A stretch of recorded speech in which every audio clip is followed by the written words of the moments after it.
Well, this is Tea and Buns. I would like to begin with acknowledging the traditional owners of the lands that we're all meeting on today. And in Brisbane, it's the Turrbal and Yagara people that we're on, lands that we're on, and pay my respects to elders past, present and emerging, and acknowledge that these lands have always been places of teaching, research and learning. Absolutely welcome to everybody who's joining us today. Let me see if I can move my slides along because I'm looking at my other screen. Right, there you go. Tea and Buns is a community of practice, so it's as if we were in the room together having a chat, which is fantastic. Because it means we can talk about topical issues facing our world, our sector, our organisations and ourselves individually as well. And every month we come together, we talk about different issues and we invite different people along to have a chat with and really ask some questions and share our views and perspectives. So please make good use of the chat. Myself, Nigel are going to be looking at the chat as we go through. I want to try and see if we've got any questions for Emily and Rasheeda as we start talking. So please pop them in the chat. I'll try and not miss any, but if I do, Nigel might alert me, or anybody else. You can come off mute if you want to speak up or ask a question as well. But while you're not speaking, just make sure that you're muted so we don't have background noise. So absolutely lovely to have you all here. My name is Ruth Knight. I better introduce myself to those of you who don't know me.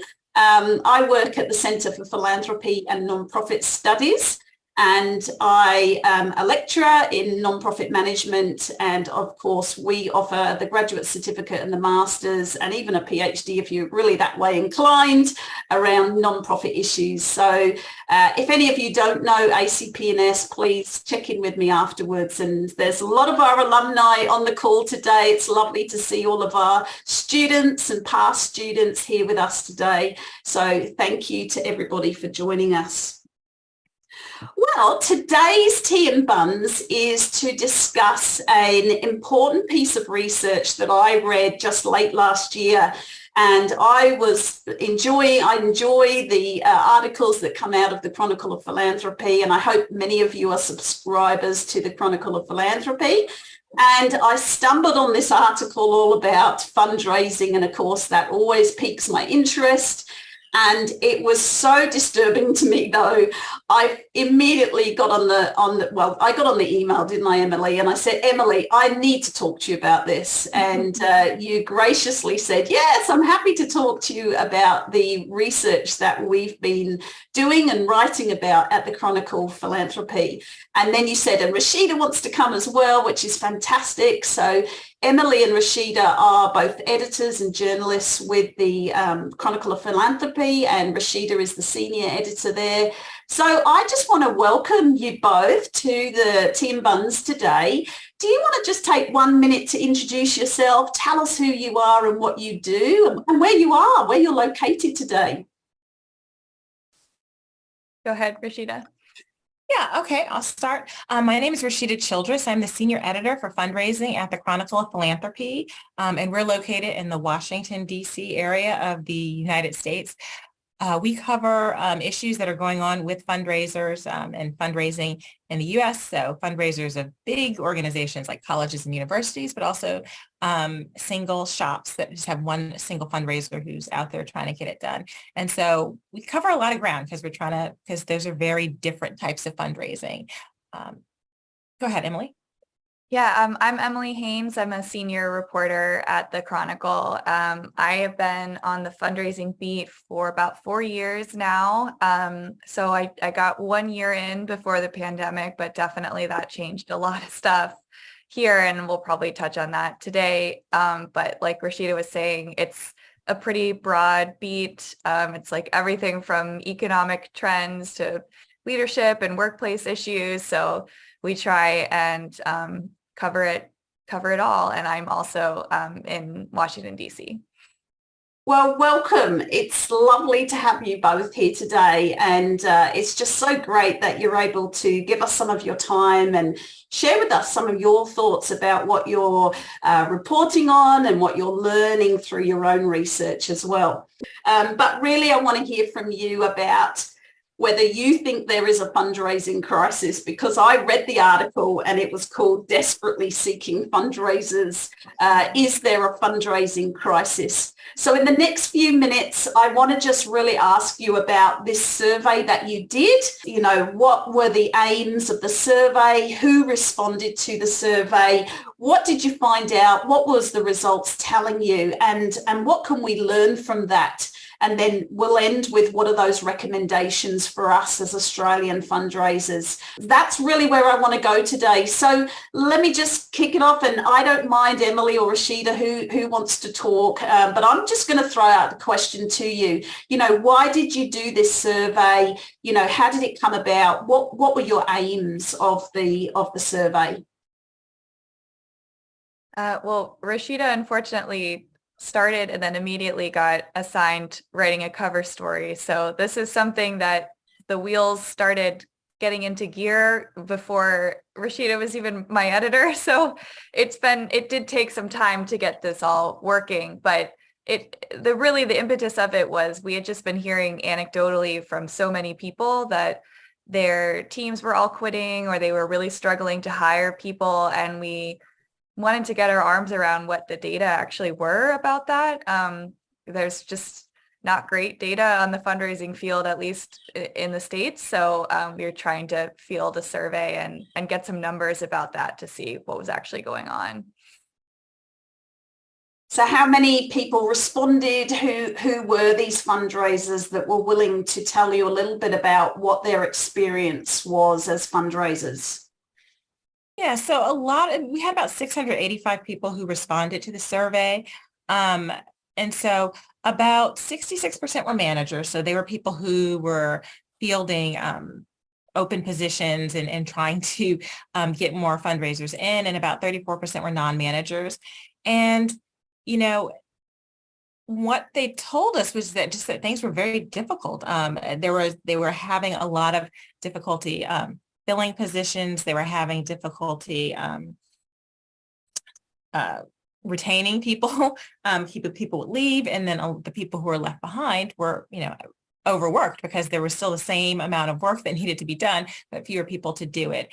And so that was really a lot of sort of the crisis where people were leaving jobs because they were feeling so stressed and so overworked, and it was hard to get somebody new in and then train them, and then who's there to train them if a lot of the senior people have left. So those are some of the findings that we found. Yeah, I read that 9 out of 10 said that there were unfilled positions that were increasing their workload. And so this very much says, you know, well, where are those fundraisers? You know, why are we unable to fill those positions? And then what is what's happening, and what is the consequence for those who are trying to do the job as fundraisers? So I really want to throw it out to everybody online today. Are you also in Australia experiencing that?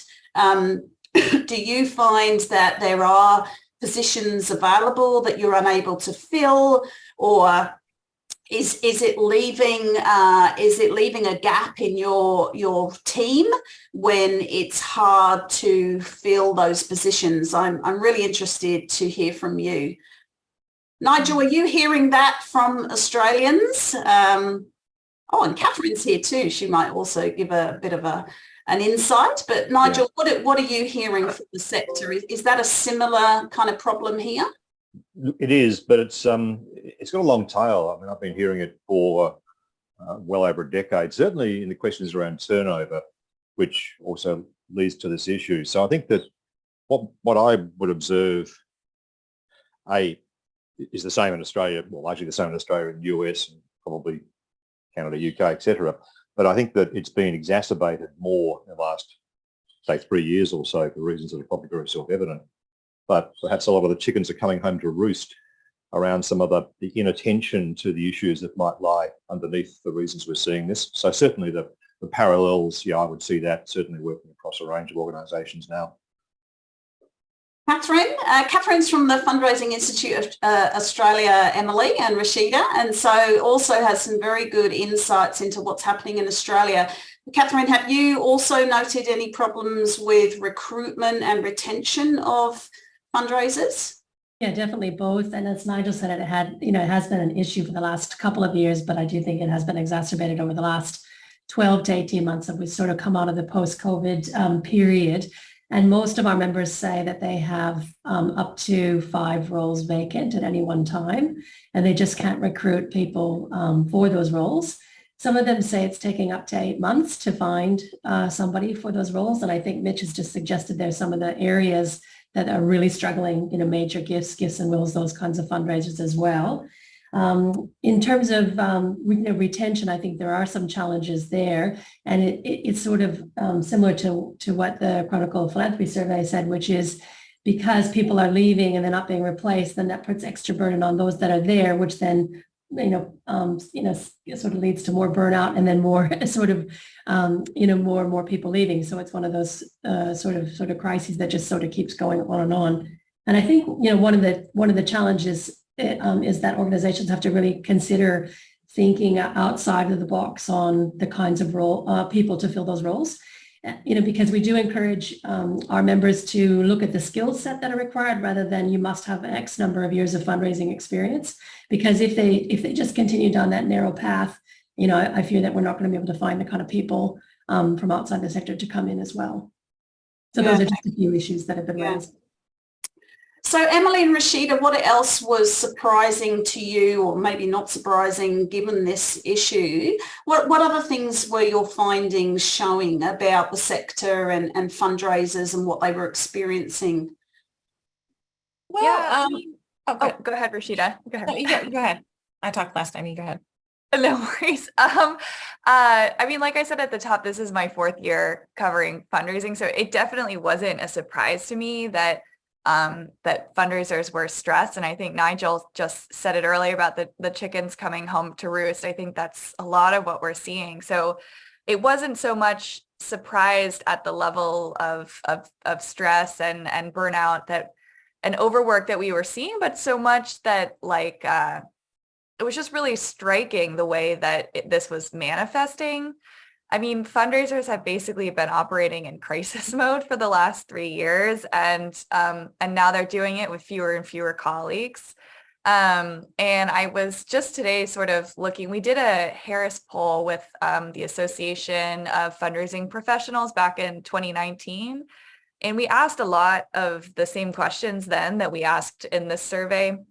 That survey was about twice the size of the survey that we fielded this summer and fall. But just to note, all of the pain points that we talked about in both surveys got worse from 2019 to 2022. So, in 2019, 84% of fundraisers said that they felt tremendous pressure to exceed. That was 94% this past fall. And, whether in 2019, it was 55% of fundraisers said they often felt underappreciated. That was 82% this past fall. And then 78% of folks in 2019 said that they needed more time to work with donors. And that was 91 this fall. So it's just all of these sort of long running issues just got so much worse. Yeah, it blows my mind to think that fundraisers are underappreciated and feel that, because, I obviously love fundraisers and we know how important they are. So what is the impact then of a culture now that we're many, and I'm sure not all of you, so we are sort of talking generally here, but when we're seeing so many people say that they are feeling burnt out, that their expectations on them are so high that they're, feeling overwhelmed or burnt out, what is the impact on both the organisation and the sector, and maybe even our donors as well? What is the impact when we don't have good quality fundraisers who are feeling fulfilled and appreciated and healthy? What's the impact that you're seeing on the sector? Well, I think, one of the people said in the article was that you're leaving money on the table. If you've got your fundraisers and they're burnt out and they're not able to go and approach some of the bigger donors, or even just properly steward your everyday donors, you're leaving money, you're leaving those resources there because you don't have fundraisers who can do that. You know, and I know we haven't talked about solutions yet, but I mean, getting to a point where your fundraisers are not feeling so burnt out, with flexibility, with some other things that can give them that breathing room so that they can stop, feel like they're, running around like a chicken with its head cut off, where they're just, going from thing to thing to thing, and they can sort of pause and focus on donors and not do some of these, everything, a little bit of everything that they were doing when you're short-staffed. So I think that's a big issue. Yeah. Cherie has mentioned in the chat about succession planning and the importance of it, but maybe we're not getting time to do that or to upskill some people within the organisation that we think could be good fundraisers. Did you find out anything about that, or what do you think in terms of the importance of succession planning and sort of training people to become good fundraisers? Yeah, actually, one of my favorite examples in reporting the story was this little community theater in Southern Virginia, basically on the border of Tennessee. And their leader knew that she was going to step down soon, and she wanted to find sort of a deputy who she could train up to replace her when she did leave. And she ended up finding someone who had done her whole career in sales. And so she had, I think she had like 30 some years of experience. So she was not green at all, but she was in sales rather than fundraising. And so it took a lot of kind of one-on-one work, kind of mentoring her in terms of like, you have these sort of people skills, you're able to build relationships with clientele. How do you translate that into building relationships with donors? And so I think she's such a great example because she's really prioritizing that upskilling. So for her, it's not just, she was really patient with the onboarding. She told her deputy, like, I don't expect you to be able to do the job fully for a year. She gave her a lot of kind of road to get her feet under her. So I think definitely upskilling and succession planning is key, and often they can kind of happen in tandem. Yeah. And I think with the succession planning, it's just important to look at your staff and kind of see who can be sort of the next person, and take them under your wing, and to really think about that, constantly, because even in organizations where people are relatively happy and they're not under all this pressure, they sometimes leave. They decide, with remote work, maybe not as much, but, sometimes people would move across the country with a spouse, or they'd just have to leave your organization, and it wasn't like a bad separation, but they leave. So you always sort of need to be thinking about who can do this job, or what's going to happen if this person leaves, and are we sort of training the next generation? Are we giving them an opportunity to do some of the things that this person does, so that if this person does leave, we can have a good start? Yeah, that's great. And there's a few people in the chat talking about the importance of upskilling people and development. And of course, we know that there's lots of training, there's lots of courses around, but it's seeing that as an investment. Nigel, can I just ask you, what are you seeing in the sector right now around training and development? Do you think that the sector as a whole is investing as much as we should be into training and development for fundraisers and potential fundraisers? Yeah, categorically no, and haven't really in all the time I've been in the sector, bluntly. A few observations I see in the chat. There's talk about moving people from roles other than fundraising. I mean, that's always been the case.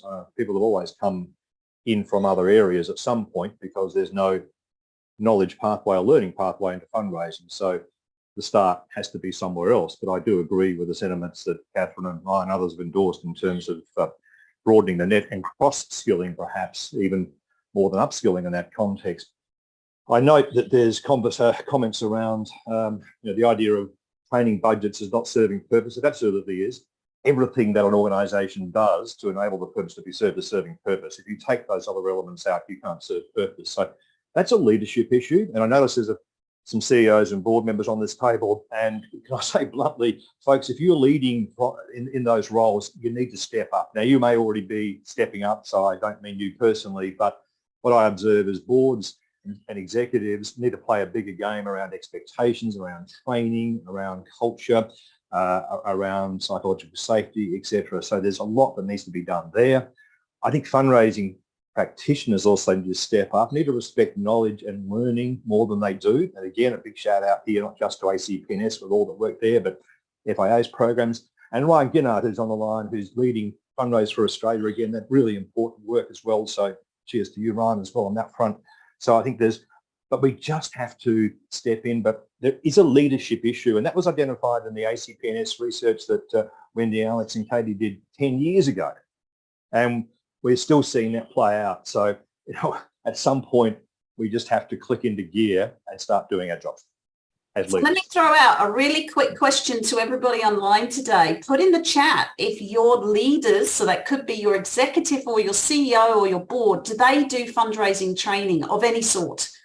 I would just like to know, do you know? Because, yeah, sometimes we just focus too much on the practitioners and them having the skills, but do we give some form of knowledge or capacity building to our CEOs, our executives, our boards even?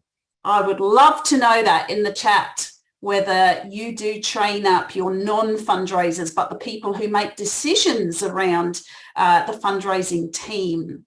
So maybe you can just pop that in the chat. Rasheeda, let me ask you, was there any big surprises that you found as a result of the survey? What sort of really stood out to you because some things, like Emily just said, it wasn't surprising, but did you find anything that was surprising to you as a result of this survey? I think, I don't think there was anything super surprising. I think, just the level of, fatigue that people had around some of these issues. The idea that, I think, more than half the people who were ready to go were very bothered by the fact that there was no succession planning in the fundraising department, or they didn't have the staff to do the job.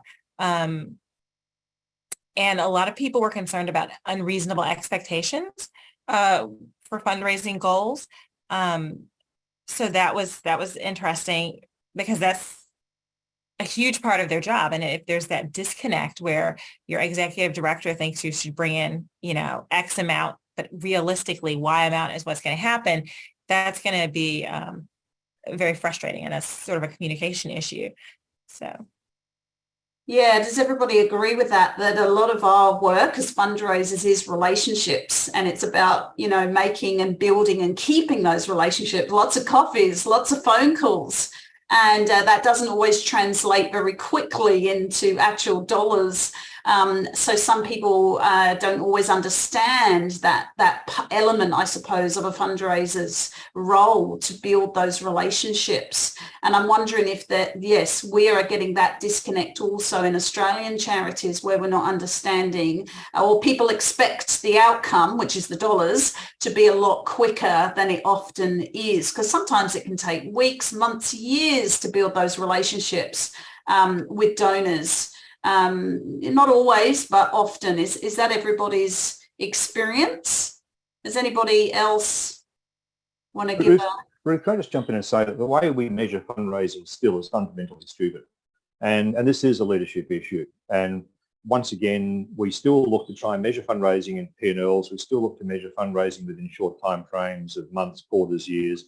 It is patently ridiculous, and the evidence says so louder and louder year on year. So this is again an issue that's certainly fundraisers need to lead up on this one and get some commonality around measurements that are broader than the ones we fall into line with. So just measuring programs is not enough.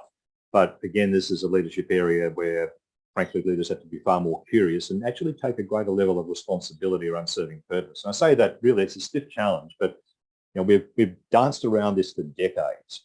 And I think this is a causal issue in terms of the factors we're talking about today, because that leads to expectations. I had an organisation decide the other day that a major gift should be something like $500,000. That's ridiculous. I mean, there's no evidence to support that. And Another elephant, well, I think in your actual report, it calls it an elephant in the room, which was a topic that we all shy away from a little bit because it is a bit difficult to talk about, but it's compensation and pay. And I just want to ask you, what did you find out then when you asked people about this recognition and reward? Are we paying our fundraisers enough? Do they feel that they are getting compensated enough for this hard work, often 12 hours a day, often all weekend if they're doing events and other things, you know? Did your participants in the survey talk about the compensation and what they felt about compensation in the US? Yeah, that was definitely something that came up a ton. And it's hard because we wanted to offer solutions to nonprofits and folks who are leading fundraising teams. And, you know, I get it, like budgets, that there sometimes just isn't the room, but at least here, inflation is totally nuts right now. So what used to be a livable salary, that's changed quite a bit. I talked with a fundraiser down in Arkansas who had her, when I talked with her, her entire team had turned over since 2020. And then by the time our issue went to press, she herself had also left her job. So, and one of the points that she made to me was that Arkansas cost of living is a lot cheaper there if you think about compared to, you know, a city like, you know, New York City or even here in DC.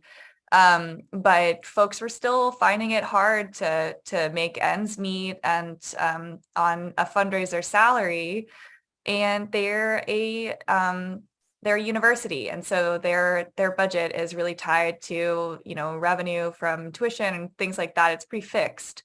So she actually came up with an incentive compensation program that was performance-based.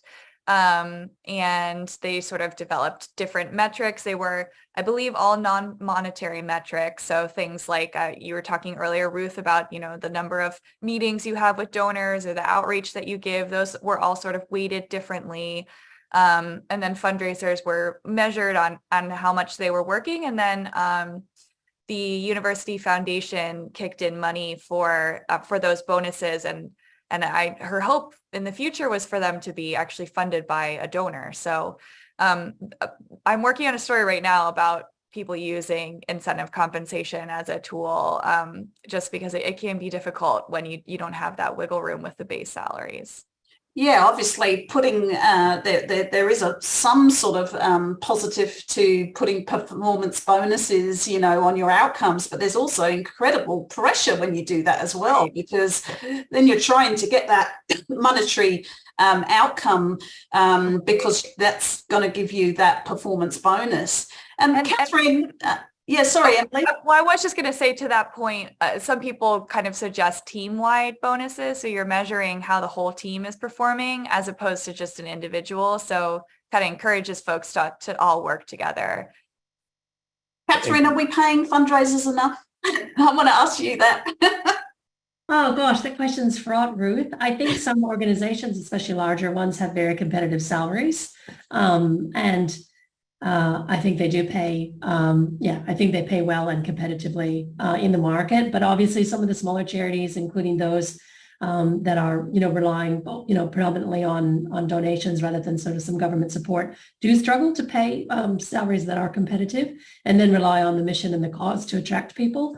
So I think it's variable. I don't like the idea that fundraising is always underpaid. And obviously there are a few campaigns in the market, you know, pay what it takes, and a couple of others to make sure that we're clear about the cost of fundraising, including salaries of staff. So yeah, I rather than sort of say across the board everybody's underpaid, I would say there are pockets of potentially less competitive salaries. Yeah, and I think it's often because we see fundraising as an expense rather than an investment. So when we put it in the expense, you know, it's like, oh, well, you know, do we really need to spend that? When in actual fact, when we see it as an investment, and of course fundraisers do much more than just raise money, There's all those other amazing things that fundraisers do for their organisation and their culture. And I'm so glad that Nigel actually said the word culture, because we do know that a lot of how we think about fundraising, what we say within our organisations, when the service delivery team don't understand what the fundraisers do, there's a lot of narrative around, well, what do they do and why aren't they raising enough money, and can you please just go out and get me some money so I can do this? I mean, do many of you have that, where your non-fundraisers just knock on your door and expect that you can magic up some money? It's really difficult when there are different expectations within the organisation. Nigel, expectations between different people within the organisation, what do you think? Yeah, look, I think this is broad, and you've touched on a range of issues just there in terms of the magic dust of show me the money, or just simply having unrealistic ideas on what philanthropy is and how that works from a human experience, and then what that actually relates to in terms of what people are giving freely: time, voice, money, and other gifts. And I think we get very introspective in organisations in focusing it on the institution rather than thinking about who we are serving as far as those who benefit and those who support as donors and supporters in a broader construct. So, that whole education piece is an issue. We touched on this notion of cost versus investment, and I think that's a reporting issue as we've touched on before. I just want to make a very quick comment on the idea of any incentivisation around money raised alone. I think that's highly fraught and in fact actually quite powerless. And Emily's point about rewarding teams, I think, is really something that's critical. I would absolutely endorse that, because if you show me a fundraising outcome that one person has given, I'm going to probably call BS around that, because I think that's fundamentally improbable. So I think we have to be far more creative and expansive around thinking about those issues. But look, expectations, and this is where, again, from a leadership level, a governance and executive level, I think there are significant areas of improvement that are needed to understand exactly what is reasonable, and that's both in terms of expectations, time, investment, capability, etc. Yeah, thanks. Now, Emily and Rasheeda, you did come up with some recommendations, which I've got on a slide in a moment. So we're going to turn to that in a second. But just before we turn to the recommendations, is there anything else that you really learnt from this? What is there a fundraising crisis? I mean, that was the aim, wasn't it, to see what people were thinking, and we've discussed a lot of that today. So did you learn any sort of key things about the state of the sector and fundraising profession at the moment? I think one of the things that we learned, I mean, there was some negativity and there was some stress in the sector, but a lot of people who are in fundraising do actually still enjoy it. They still love what they do. They still are committed to the mission. That's sort of what drives them. That's what makes them tick. And so even though I think, 48% were considering leaving in the next 2 years, you still had 52% who weren't considering leaving. You had people who were this is great work that I do, and I'm really happy. And I think the issue is really to get those people who are struggling, who are having the issues with leaders who aren't able to set realistic expectations, who are trying to overwork them, who, even in a small nonprofit where you can't necessarily this year immediately up the salary, if you have an executive director who's willing to go in and say, you're not paid enough, and I'm going to go talk to the board, and we're going to get your salary for the next year, and we're going to try to, increase this, and we're going to give you flex time. I think a lot of the people who were frustrated just wanted to feel heard and feel like something is happening to move them in the right direction. And so we had a lot of interesting sort of open-ended comments, but that was sort of the thing. People needed to feel sort of heard and appreciated. You had one of the open-ended comments on the survey was we raise 85% of the funds for this organization, and they never say thank you. They just come up to us and say, this is what I need you to raise money for. Well, that's not a good culture. And so you need a culture of appreciation for the fundraiser and sort of working together with the rest of the team. Absolutely, absolutely. Yeah, look, so good to know that fundraising is still a wonderful profession. It is so fulfilling. It is so important to the charitable sector as a whole. And also, I think just from my knowledge here is that we have a wonderful community. Like all of these people here today, you know, we know each other and we get to know each other and we support each other, and the likes of Nigel and Catherine's team and Marg and, you know, all the people that are very, very good and love fundraising. I know, Catherine, you have mentoring schemes as part of FIA, and there's a lot of mentoring going on. And I know that, you know, once you are part of this sector, it is a lovely community to be part of. And that is what we love so much. And we also know that there's huge benefits for the donor. Adrian Sargent will always tell you, you know, the importance of culture of philanthropy is because ultimately the donor gets so much out of it, and there's so many benefits for the donor. So we just got to keep that all in mind, you know, that there is some really great outcomes for both the beneficiary of the organisation, but also the donor. So let's come to recommendations then, because this is really important for everybody here today to take away. And I sort of just put the recommendations from the article up here, and maybe one of you can take us through. So what did you conclude then? What were some of the takeaways for us as fundraisers that we can take away from this survey that you did? I can start taking a couple. So ensuring a good start, that was really important. And that is kind of thinking about both the onboarding process and also just sort of your whole first year on a new job. I don't know the extent to which remote work is still happening in Australia, but it's certainly been adopted widely in the States. And there's some nonprofits that are back in person, but there's plenty that are hiring and onboarding people remotely, which has its own challenges. But why that first year matters so much is because there's been such high turnover rates in fundraising traditionally. Like, this isn't new in the past 3 years. And so you want to make sure that you are having building those ties with your fundraisers, so that they feel like their job is a place where they can be successful, that they belong in the culture.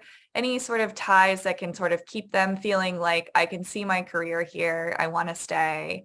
And yes, that can mean going to bat for your employees, but even simple things like making sure that if you're training up a fundraiser who is new to the field, making sure that you're pulling them aside and making sure they know how to do something as simple as writing an email to a donor or something like that. So it takes a lot of direct one-on-one work, including fundraisers in decisions.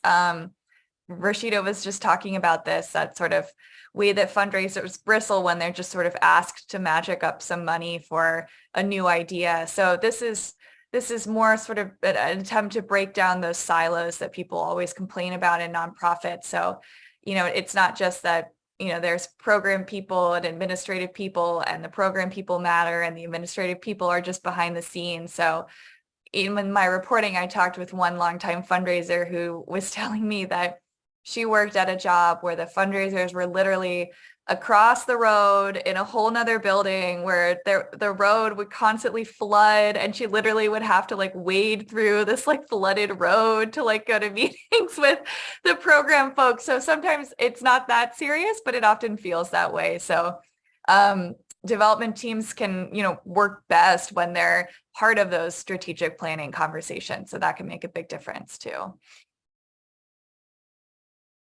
I'll let Rasheeda take a few. Okay, yeah. So develop your fundraisers. That's really just more about what we were talking about, this idea that people need to be mentored, and they need to have an opportunity to sort of learn new skills. And, you know, I think someone had mentioned earlier that, you know, most people don't just, there's not like a fundraising degree that you get. Most people come to fundraising from some other entity, some other thing. And so it's always sort of keeping that channel open, bringing people in, and really trying to and it's been hard with the turnover, but trying to have a senior person there who can mentor and develop the young person. The other thing is set realistic expectations. You have to have realistic expectations for fundraisers. You can't sort of, as the executive director, just say, oh, I think we should have, X amount of dollars, or we should raise $1 million this year. You have to talk to the fundraiser. You have to sort of see, where are you? Are there some good prospects? If you raised a lot of money last year, well, why did you raise a lot of money last year? Was that something that your development director had been working on for like 6 years and it finally came to fruition? You're not going to raise that much necessarily next year. And so you need to really include your fundraisers, like we were talking earlier, to help create and set those realistic expectations about what the organization can do. And then expanding your search. I think this was mentioned in the article, and Emily talked about it earlier, the little theater in Virginia. They didn't just, say we have to have a fundraising person. They said we need a person with these skills. And that person came from sales. That person didn't come from fundraising, because you have to be able to say, what skills do we need and where can we find this person? And be willing to say, if a person has, a degree in sales or has been in marketing, if a person is good with people, and they have like those kind of skills that would help them work well with donors and develop those donors into bigger donors, then those are the skills that you want. And so they don't have to have all these sort of magical sort of fundraising sort of things on their resume. Yeah, look, I love all of those recommendations. And I think that if you don't have a strategy in your organization right now, there it is. That is absolutely what you could have as the beginning of your strategy if you don't have one, because they're just such important, not even basics, but they are basic, but they're really important ones.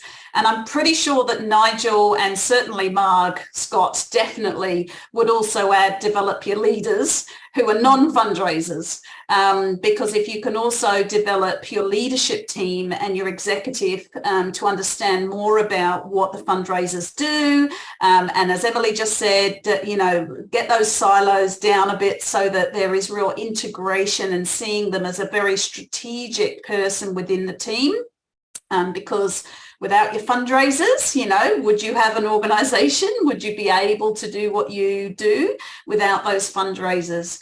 So I love all of those recommendations. Thank you for all the chat that's going on in the chat box as well. Is there any final questions that anybody online would like to ask Emily and Rasheeda? I don't want to skip over if anybody does have a question for them. Anybody got any questions? All right. No? Well, thank you for all the chat as well. So Rasheeda and Emily, let me just ask you then, what's next? Like, where are you taking this research and what is this? I mean, Emily, you talked about you're working on another article now. I suppose, what are you doing with this information other than coming and talking to people like us and sharing what you've found? Is there anything else that you're doing with this research to try and equip and support the sector? I'm interested to know. Yeah, well, I mean, the burnout piece of what came up, just sort of the intensity of the overwork that people were feeling, was really salient in this reporting. And so I just finished up a couple pieces on that, both on, I think burnout can sometimes be seen as something that's sort of part and parcel with the job of working in a nonprofit, sometimes even worn as a badge of honor. And so I wrote one story looking at what are the signs of burnout, because I think it's so easy for us to sort of live these things and not realize what we're living through. And sort of the steps you can take to kind of stop burnout in its tracks.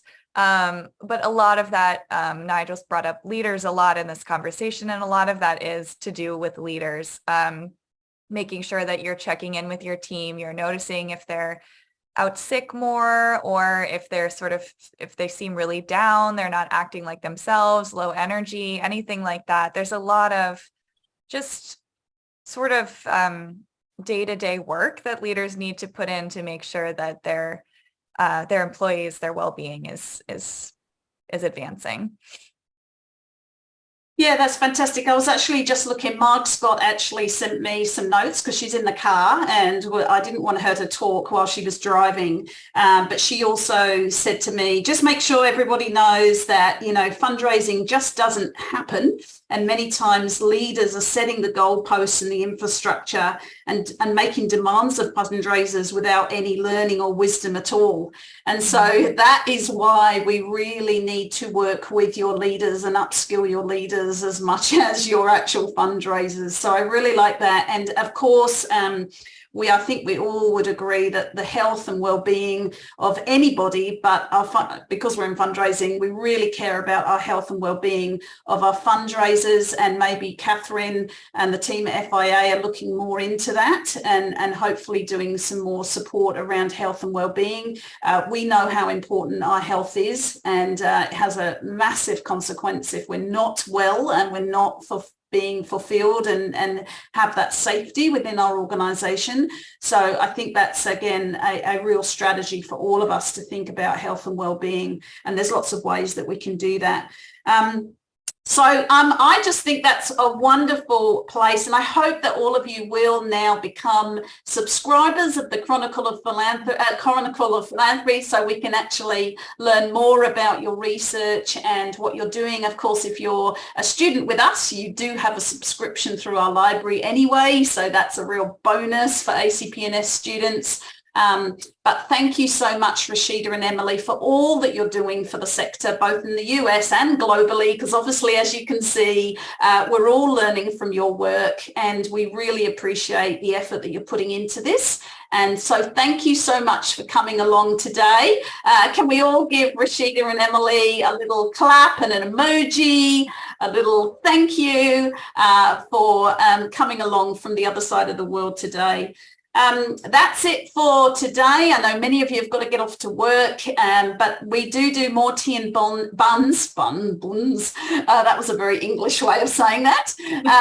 So I really do hope that many of you will join us again for our next tea and buns. You're all welcome, and I will be putting the recording of this up so that you can share it with your wider team. So once again, thank you, Emily and Rasheeda. Thank you to everybody for coming along today. I hope you got something out. Hi, David. Good to see you. Thank you so much for sharing your insights in the chat. Please be part of this community. You know, there are so many ways to connect in with the fundraising community.